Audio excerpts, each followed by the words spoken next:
Hi, how are you doing? This is Pastor Cheryl. I changed out of that hot clergy shirt. I wanted to do a little piece here, a test of goodness.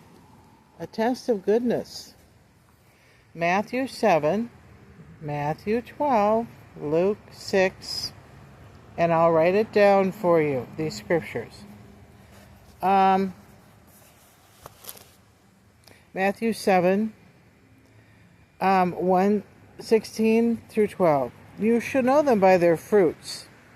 Are grapes gathered from thorns or figs from thistles? So every sound tree bears good fruit, but the bad tree bears evil fruit.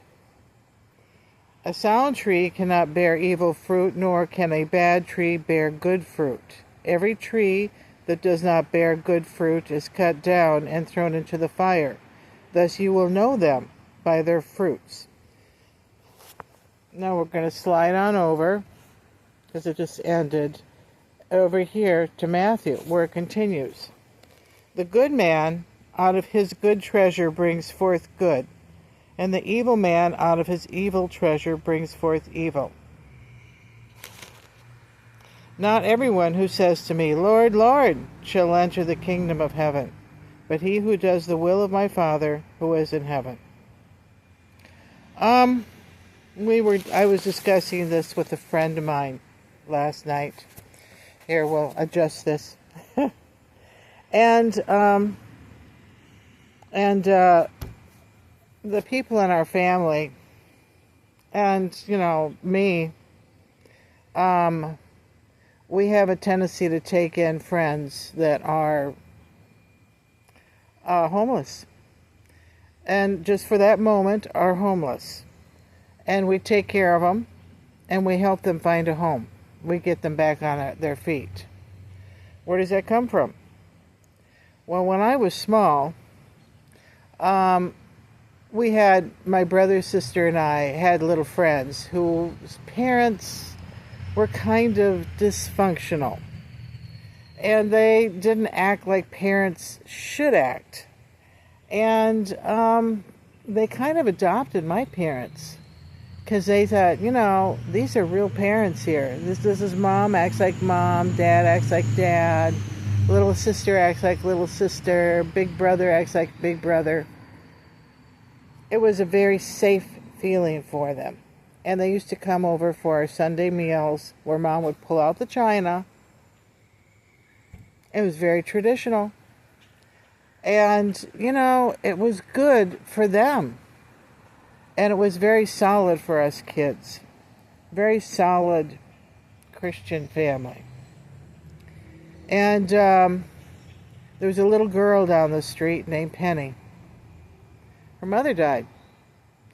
And then when she got old enough to graduate from high school, her dad came up to her and said, and he was from Missouri, and said,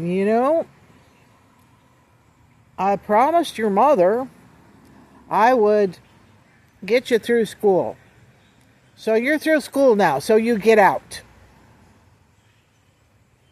He really did say that to her. She came over to the house crying, of course.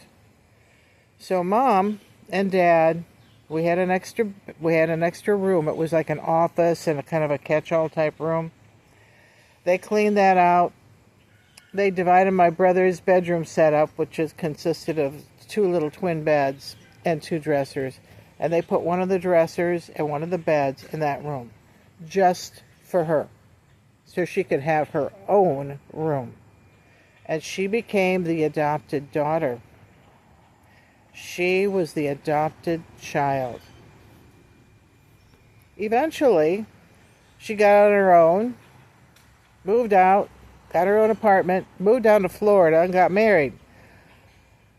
But you have to remember the other kids, too, that also called my mom and dad. When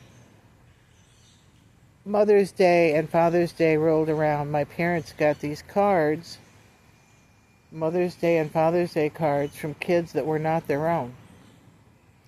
Those kids had adopted my parents. And, I was just from a very solid Christian home. And also, this is kind of a German tradition. Could you see it? The round nose? Yeah, German. And last name Draeger with the E-R, German. We do that. You have kids that, they have no place to go. You adopt them. You take care of them. And this is a tradition in our family. And it probably comes from when, the old country where there were wars and you took care of neighboring children that had no place to go. Lots of wars over there. That's why we're here. But I thought that this would be a good thing for you to know, and a good example, because you shall know them by their fruits. You shall know them by their fruits. I'll see you. Bye-bye.